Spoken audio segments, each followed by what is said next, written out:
Oh, ne sois pas si surpris. Je suis qui je suis à cause de toi. Tu es un peu comme mon père. Ouah! C'est assez lourd, hein? Ça doit être le poids de toutes ces âmes volées. Hé, est-ce que ta faux fonctionne sur les dieux? Peut-on faucher la mort? C'est moins amusant quand on est de l'autre côté, pas vrai? Salutations, mon ami. La nouvelle faucheuse est là. Ah, quoi? Tu n'es pas encore prêt? Quel dommage. La mort se fiche de ce genre de détails.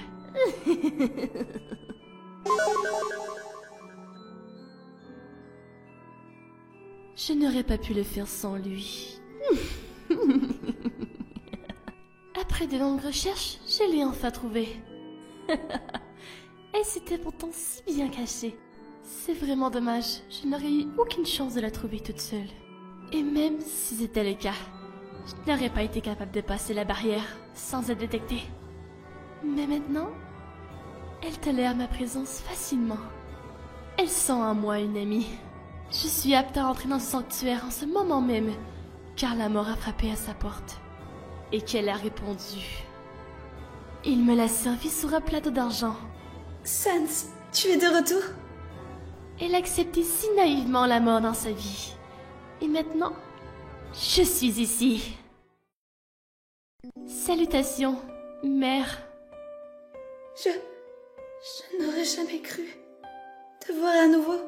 J'ai cru t'avoir perdu à jamais. Mon précieux enfant.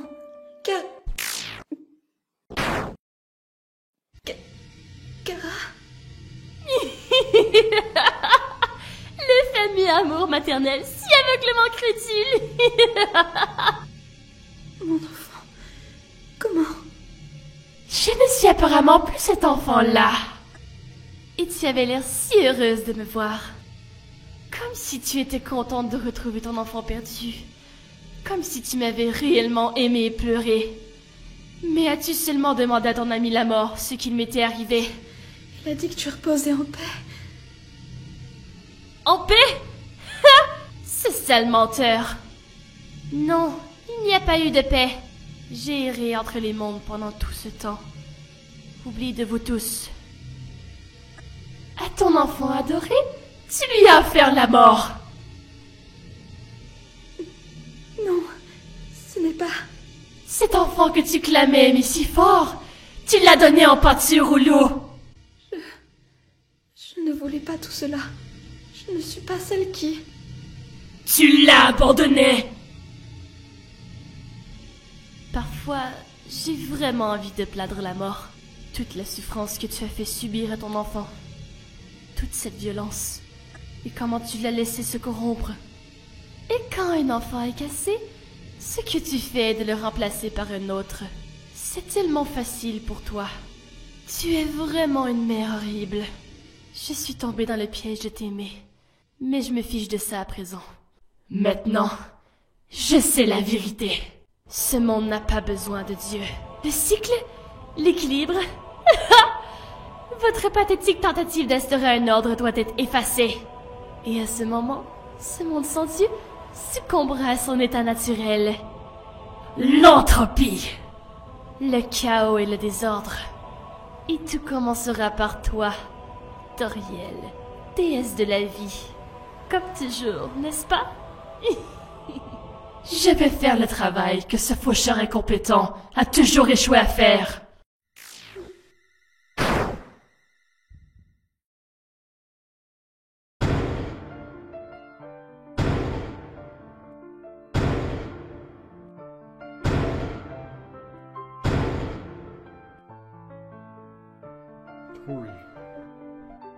Et le ciel vira au rouge, car un péché impardonnable avait été commis.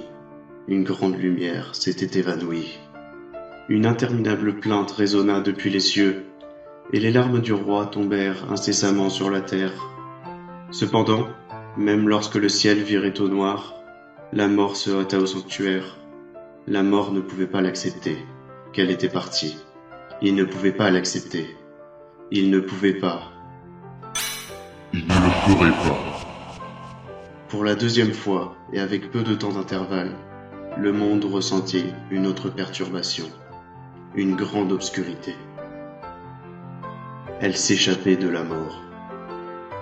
Et c'est ainsi que l'ère de la corruption débuta.